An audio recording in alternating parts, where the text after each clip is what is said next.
signs, freedom, freedom, freedom everywhere. That's what it's about. What makes our country different from every other country in the world are those freedoms we have in the Bill of Rights.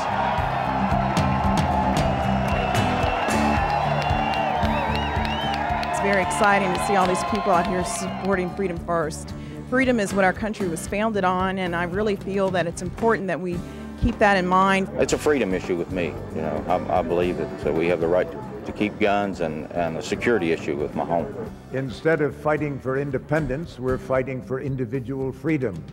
And instead of fighting to create a nation, we're fighting for its survival.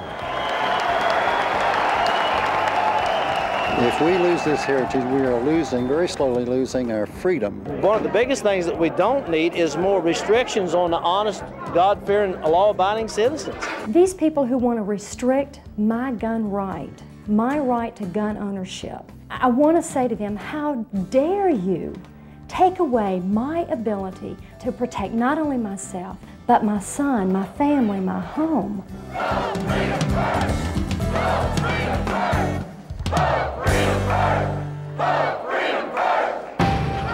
The United States believes that it could take guns away from the public and restrict ownership of rifles, pistols, and handguns from all the people, end quote.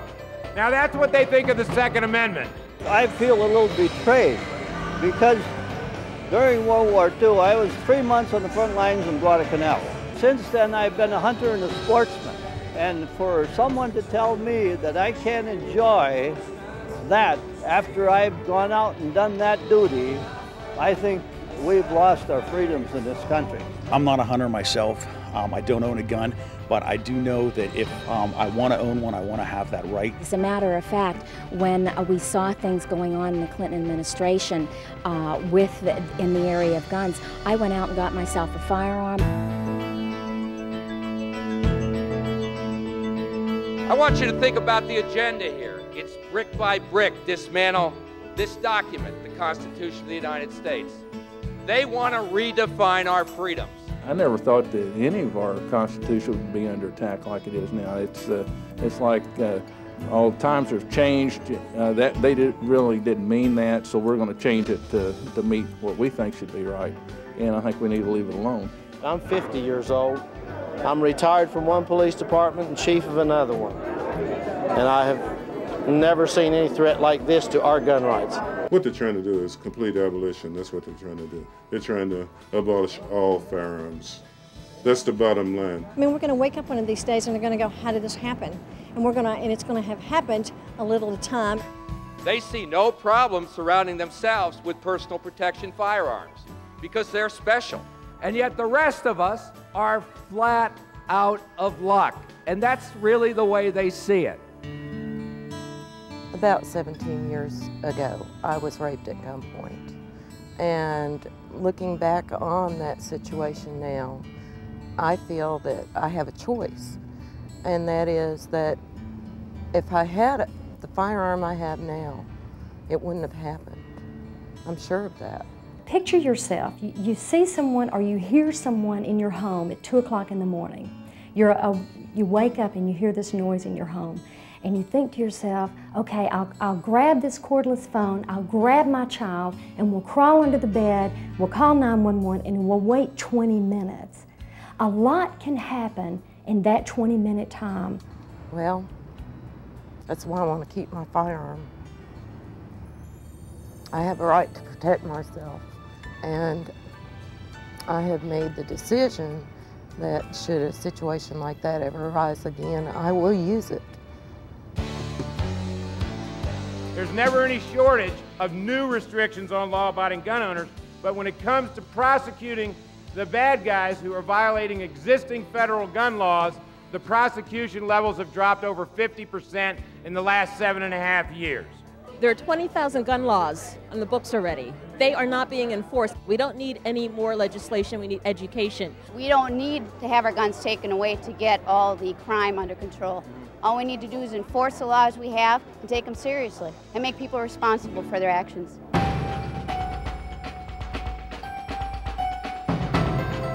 We've watched what they've done in England where they've taken away from free people the right to own a firearm.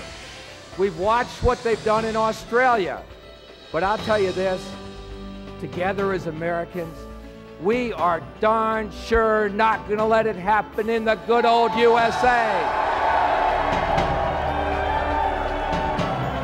No one will take my grandfather's shotgun he bought in 1923, and no one will take my father's shotgun from my household. I'm going to tell you, we're fighting for freedom. That's what we're fighting for. It's about whether we're going to be able to carry our arms or whether we're going to have those eroded a little by little, where they've done it in other countries. This is not just a beefed up or imagined threat for our gun rights. This is a real threat to our gun rights. I think Americans need to stand up for their rights, and if we don't stand up, we'll lose them. Forget the slogans and the sound bites. Forget all the clamor and chatter that distracts from this singular truth. Freedom has never seen greater peril, nor needed you more urgently to come to her defense. You are the sons and daughters of the Boston tea spillers, the people of principle from every generation who forget all else so that we and our children can be free. If you're not a patriot, for whatever reason, pretty soon there's not going to be anything to be patriotic about. You're going to lose these freedoms. If you just talk to grassroots people, I believe that there are a lot that are starting to realize that enough is enough. I tell everyone to join the NRA. We have grown 1,200,000 members over the last 11 months. Thanks to you, we're over 4 million, headed to 5 million now. I really feel that I have to do my duty as an individual citizen to support freedom in our country, and the Second Amendment is very important.